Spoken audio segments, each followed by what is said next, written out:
learning Quran together. بسم اللہ الحمدللہ والصلاۃ والسلام علی رسول اللہ۔ سورہ الشمس، یہ صورت مکہ میں نازل ہوئی اور اس میں 1 رکوع اور 15 آیات ہیں۔ بسم اللہ الرحمن الرحیم۔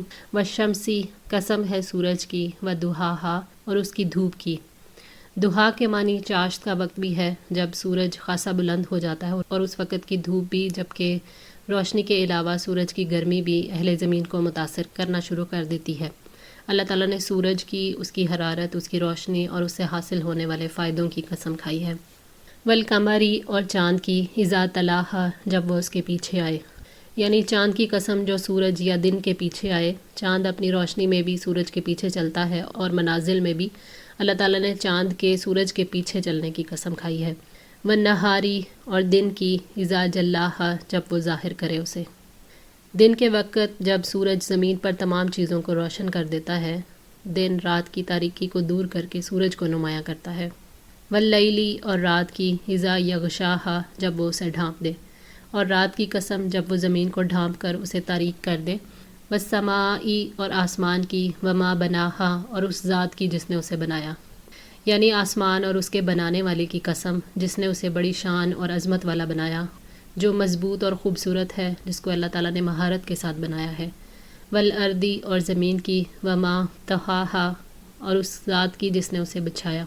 زمین بچھانے کی قسم جس کو اس طرح پھیلا دیا گیا کہ وہ رہائش کے قابل بھی ہے اور اس میں سے رزق بھی فراہم ہوتا ہے۔ ونفسن، اور نفس کی، وما سواہا، اور اس ذات کی جس نے اسے درست کیا، یعنی نفس کے ٹھیک ٹھاک اور فطرت پر قائم ہونے کی حالت میں نفس کے پیدا کرنے یا پیدا کرنے والے کی قسم۔ اس کا مطلب ہے اعضاء کو متناسب بنایا، ہر طرح کی صلاحیتیں عطا کیں اور نفس کو درست کر دیا۔ فَأَلْهَمَهَا، پھر اس نے الہام کی اسے، فُجُورَهَا، اس کی بدی، وَتَقْوَاهَا، اور اس کا تقوی۔ مفسرین کہتے ہیں کہ اللہ تعالیٰ نے 7 چیزوں کی قسم کھا کر اپنی قدرت کی عظمت کا اظہار کیا ہے: نیکی اور بدی ڈالنے اور تقدیر میں لکھے ہوئے کاموں کی طرف رہنمائی کرنے یا کروانے کی قسم۔ اللہ تعالیٰ نے انسان کی فطرت میں خیر اور شر کی اور نیکی اور بدی کی تمیز رکھ دی ہے، اسی وجہ سے انسان کا ضمیر اسے تنبیہ کرتا رہتا ہے، اور بھلائی کر کے انسان خوش اور برائی کر کے بعض اوقات ندامت ہوتی ہے۔ یہ برائی بھلائی میں امتیاز کرنا ایک حقیقت ہے۔ حقیقت یہ ہے کہ انسانی معاشرہ بھی خیر و شر کے تصور سے خالی کبھی نہیں رہا ہے۔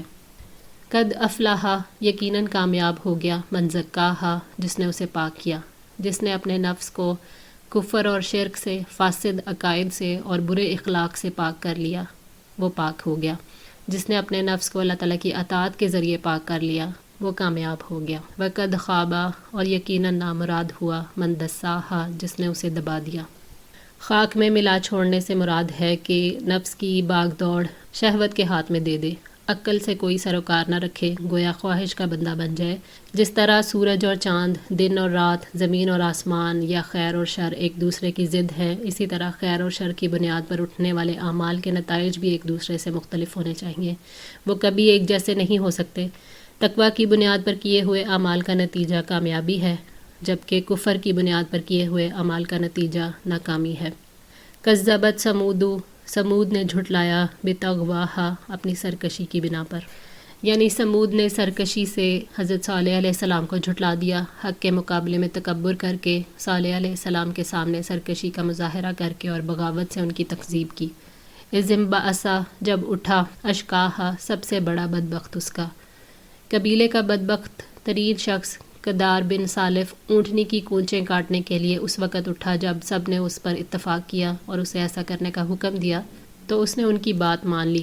فقال لہم رسول اللہ، تو اللہ کے رسول نے ان سے کہہ دیا، ناقۃ اللہ، اللہ تعالیٰ کی اونٹنی ہے، وسقیاہا، اور پانی پلانا ہے اسے۔ صالح علیہ السلام نے انہیں پہلے ہی تاکید کر دی تھی کہ اللہ تعالیٰ کی اونٹنی کو تکلیف نہ دینا، اور اسے اللہ تعالیٰ کی اونٹنی اس لیے کہا کہ یہ ان کا منہ مانگا معجزہ تھا، اور ایک کا داور اونٹنی ایک پہاڑ کے اندر سے ان کے مطالبے پر نمودار ہوئی تھی۔ چونکہ یہ اونٹنی ان لوگوں کے مویشیوں جتنا پانی اکیلی ہی پی جاتی تھی اور پانی کی وہاں پہ قلت تھی، لہٰذا صالح علیہ السلام نے باری مقرر کر دی تھی، اور ساتھ ہی یہ تاکید بھی کی کہ اسے پانی پلانے اور باری کے مقابلے میں کسی طرح کی گڑبڑ نہ کرنا، ورنہ تم پر اللہ تعالیٰ کا عذاب نازل ہوگا۔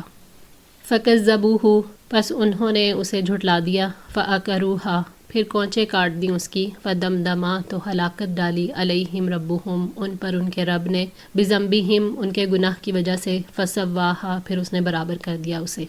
ان لوگوں نے صالح علیہ السلام کی بات نہ مانی اور ان کی تنبیہ کو جھوٹا سمجھا اور اونٹنی کے پاؤں کاٹ دیے۔ اللہ تعالیٰ نے صالح علیہ السلام کو جھٹلانے والوں کو برباد کیا، ان پر ایک زوردار چنگھاڑ اور نیچے سے زلزلہ بھیجا، تباہی نے انہیں آ پکڑا تو وہ گھٹنوں کے بل اوندے پڑے رہ گئے۔ یہ عذاب ان کے گناہوں کا نتیجہ تھا۔ اللہ تعالیٰ کے عذاب میں سب کو برباد کر دیا گیا۔ اس سے یہ اصول نکلتا ہے کہ اگر برائی کرنے والے کو کوئی روکنے والا نہ ہو، اسے پسند کرنے والے ہوں تو پوری قوم پھر مجرم بن جاتی ہے۔ وَلَا يَخَافُ عُقْبَاهَا اور وہ اس کے انجام سے نہیں ڈرتا۔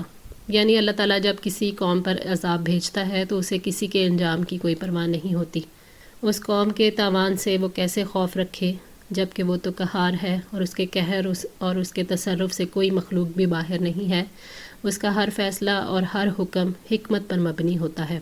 اس سے مراد یہ ہے کہ اللہ تعالیٰ کو کسی کا خوف نہیں ہے کہ اس نے سزا دی تو کوئی بڑی قوت بدلہ لے لے گی۔